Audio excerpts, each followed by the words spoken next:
Economics वाली madam की class में आप सबका स्वागत है। अभी हम न्यूज़पेपर में पढ़ रहे थे काफ़ी सारी चीज़ें। तो होता है कोई न्यूज़ आज आ गई, फिर कोई न्यूज़ कल आती है, या फिर कोई न्यूज़ मतलब एक हफ्ते से कोई लगातार चढ़ी, तो हम एक ट्रेंड हमें पता चलता है कि न्यूज़ में क्या ट्रेंड चल रहा है और उससे हम एक एनालिसिस निकाल सकते हैं। तो पिछले कुछ दिनों में हमने पढ़ा था कि ऑयल के प्राइसेस बढ़ रहे हैं, इसलिए महंगाई बढ़ रही है, दूसरी चीज़ों के प्राइसेस भी बढ़ रहे हैं। उस जो हमने न्यूज़पेपर में पढ़ा वो हम यहाँ पर लगा भी रहे। उसके बाद आज के पेपर में हमने पढ़ा कि इन्फ्लेशन बढ़ रहा है, मतलब महंगाई बढ़ रही है, इसके लिए आरबीआई क्या कर रही है। तो आरबीआई ने इंटरेस्ट रेट बढ़ाने की नीति अपनाने का सोचा है और आरबीआई ने अपना इंटरेस्ट रेट बढ़ाएगी। इसी के साथ ही आज हमने न्यूज़पेपर में एक टर्म पढ़ा, सेक्रीफाइस रेशियो। तो हमने सोचा कि आज की क्लास में इस सेक्रीफाइस रेशियो को ही हम पढ़ने वाले हैं। तो सबसे पहले हमने बात कहाँ से शुरू की कि ऑयल के प्राइस बढ़ रहा है, इसलिए महंगाई बढ़ रही है। महंगाई बढ़ने का अर्थ क्या है कि मतलब कीमतें बढ़ते जा रही, किसी भी चीज़ की हो, चाहे हम रेस्टोरेंट में खाना खाने जा रहे हैं, वहाँ की गैस सिलेंडर की कीमतें हो, और इसकी वजह से जो भी कोई वस्तु है जो कि ट्रांसपोर्ट होके हम तक पहुँच रही है, हर वस्तु का प्राइस बढ़ रहा है। तो ये मतलब इन्फ्लेशन बढ़ रहा है। तो अब इस इन्फ्लेशन को कम करने के लिए आरबीआई का क्या कहना है और आरबीआई इसको किस तरीके से टारगेट करने वाली है, महंगाई को कंट्रोल में रखने के लिए आरबीआई का क्या कदम होने वाला है, वो हम आज पढ़ने वाले हैं। तो सबसे पहले हमारे जो हेडिंग है, हमारा topic sacrifice ratio. Sacrifice ratio कहता है कि हमें इन्फ्लेशन को 1% कम करने के लिए जीडीपी को कितना कम करना है, ये कहलाता है सेक्रीफाइस रेशियो। सेक्रीफाइस का यदि आप हिंदी में देखिए तो क्या होता है, मतलब किसी चीज़ को छोड़ देना, किसी चीज़ को त्याग देना। तो हमारा अभी टारगेट क्या होगा कि हमें इन्फ्लेशन अंडर कंट्रोल करना है। तो हमारा ये उद्देश्य, अब इस उद्देश्य को पाने के लिए हमें क्या करना होगा, हमें इन्फ्लेशन को कम करने के लिए अपने जीडीपी को त्यागना होगा, मतलब जीडीपी को रिड्यूस करना होगा। तो ये हुआ हमारा sacrifice ratio. Sacrifice ratio is equal to loss और डिक्रीज इन जीडीपी और output upon percentage decrease in inflation. Means कि हमें 1% इन्फ्लेशन कम करने के लिए जीडीपी में कितने परसेंट डिक्रीज करना होगा। अभी हम इसे आगे और अच्छे से समझने वाले हैं, आपको अच्छे से समझ में आएगा। तो अभी हम जो है आरबीआई जो मॉनेटरी पॉलिसी है उसमें है कि इन्फ्लेशन हमारा 4+-2 इस रेंज में होना चाहिए। अभी 4+-2 क्या है कि 4-2 करें तो 2 आएगा और 4+2 करें तो 6 आएगा। मतलब हमारा इन्फ्लेशन जो है, हमारा टारगेट है कि ये 2 से 6% के बीच में रहना चाहिए इन्फ्लेशन हमारा।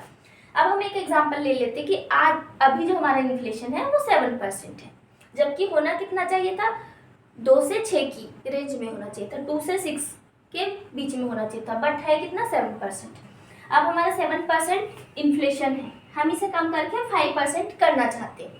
मतलब हम कितना इन्फ्लेशन कम करना चाहते हैं, 7 - 5 2% इन्फ्लेशन हम कम करना चाहते हैं। इन्फ्लेशन हम कितना 2% से कम करना चाह रहे हैं। ये एक हाइपोथेटिक एग्जांपल लिया है कि हमें 2% इन्फ्लेशन कम करने के लिए 4% लॉस ऑफ जीडीपी सहन करना होगा। मतलब हमें 2% इन्फ्लेशन कम करना है तो हमें जीडीपी में 4% का लॉस सहना होगा। तो यहाँ हमने जो न्यूमेरिकल लिए है इसकी वैल्यूज यहाँ इस फॉर्मूले में पुट कर दी। तो लॉस इन जीडीपी, तो हमारा लॉस इन जीडीपी कितना है 4%, तो हमने लिखा 4% upon percentage fall in inflation. तो हमारा इन्फ्लेशन हमें 7 से 5% लाना है, तो कितना इन्फ्लेशन फॉल होगा 2%, तो 4/2 इज इक्वल टू 2 आ गया। ये हमारा सेक्रीफाइस रेशियो 2 जो आया ये बता रहा है कि हमें 1% इन्फ्लेशन कम करने के लिए हमें 2% जीडीपी डिक्रीज करनी होगी। जीडीपी क्या होता है, किसी देश में उत्पादित वस्तु और सेवाओं का मौद्रिक मूल्य, means monetary value of all final goods and services produced in a country in a given year. तो जीडीपी क्या हो गया कि हमारा कितना प्रोडक्शन हुआ है उसका हमने एक मॉनेटरी वैल्यू ले लिया वो। अब हम देखते हैं कि इसे कम करने के लिए जो कह दिया गया है कि सेक्रीफाइस रेशियो जो है हमें इतना होगा और हमें इंटरेस्ट रेट बढ़ानी होगी, तो उसका इंटरेस्ट रेट का और इन्फ्लेशन का क्या रिलेशन है हम यहाँ पर एक देखते हैं। इंटरेस्ट रेट बढ़ गई इंटरेस्ट रेट आरबीआई ने बढ़ाई तो क्या होगा कि लोन लेना महंगा हो जाएगा। मान लीजिए पहले 1,000 रुपये लोन लिया जाता था तो उस पर 5% आपको जो है इंटरेस्ट पे करना होता था कि आपने बैंक से लोन लिया तो आपको 5% जो है इंटरेस्ट उसको पे करना होता था। तो 1,000 पे 5% 50 रुपीज़ लोन देना होता था आपको। अब क्या हुआ, जो है इंटरेस्ट रेट बढ़ के मान लीजिए 8% हो गई तो आपको क्या होगा, अब 1,000 लोगे आप तो आपको उस पर 8% इंटरेस्ट रेट देना होगा, यानी कि 80 रुपीज़ आप पे करने होंगे। तो पहले आप 1,000 रुपये पे 50 रुपीज़ एज ए इंटरेस्ट पे करते थे, अब क्या करोगे आप 80 रुपीज़ इंटरेस्ट दोगे तो आपके 30 रुपीज़ तो बढ़ गए यहाँ पर।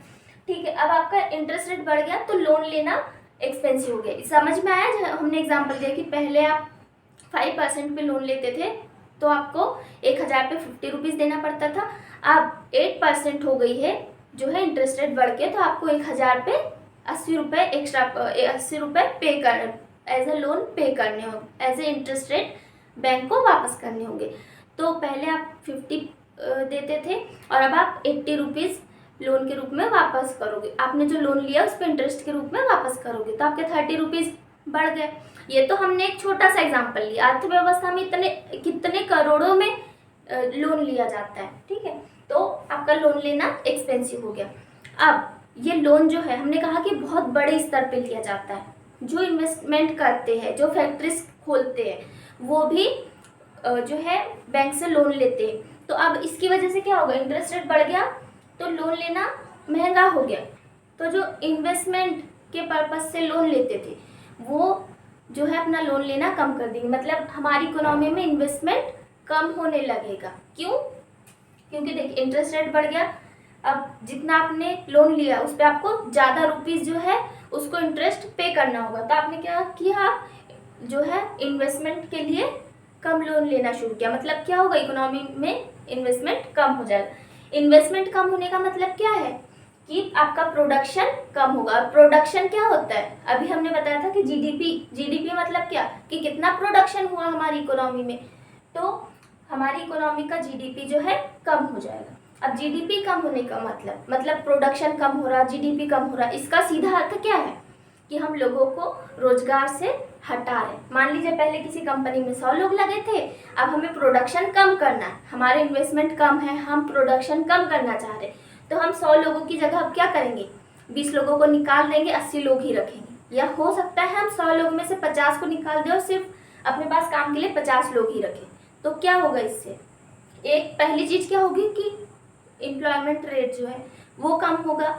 दूसरा इसका ऑपोजिट क्या होगा कि अनएम्प्लॉयमेंट रेट बढ़ेगा। ठीक है, अब देखिए जो एम्प्लॉयमेंट रेट भी तो कम हो रहा है, मतलब अनएम्प्लॉयमेंट बढ़ रहा है, रोजगार कम हो रहा है, बेरोजगारी अगर बढ़े तो जो बेरोजगार है उसके पास तो पैसा रहेगा ही नहीं खर्च करने के लिए, और जो काम पे लगा हुआ है, जो एम्प्लॉयमेंट पे अभी भी बच गया है, उसे भी इनकम कम मिलेगी, उसकी भी इनकम कम होगी। तो मतलब जो अनएम्प्लॉयमेंट है, जो अनएम्प्लॉयड पर्सन है, जो बेरोजगार व्यक्ति है और जो रोजगार पे लगा हुआ व्यक्ति भी है, अनएम्प्लॉयमेंट जो बेरोजगार है उसकी तो इनकम है नहीं, और जो एम्प्लॉयमेंट पे भी लगा हुआ है उसकी भी इनकम कम हो गई।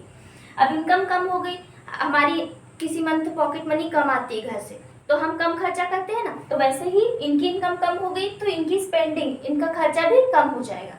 इनका खर्चा तो कम हो गया, लेकिन जो स्टॉक पहले से बन चुका है, जो रखा हुआ है ना दुकानों में, तो अब दुकानदार क्या सोचेंगे, शॉपकीपर सोचेंगे कि हमारे पास जो स्टॉक है हम इसको सेल आउट कर देते, तो वो क्या करेंगे, सेल करने के लिए वो अपने दाम कम करेंगे, या फिर जो होता है ना कि एक के साथ एक फ्री वाली, तो वो काम कर सकते।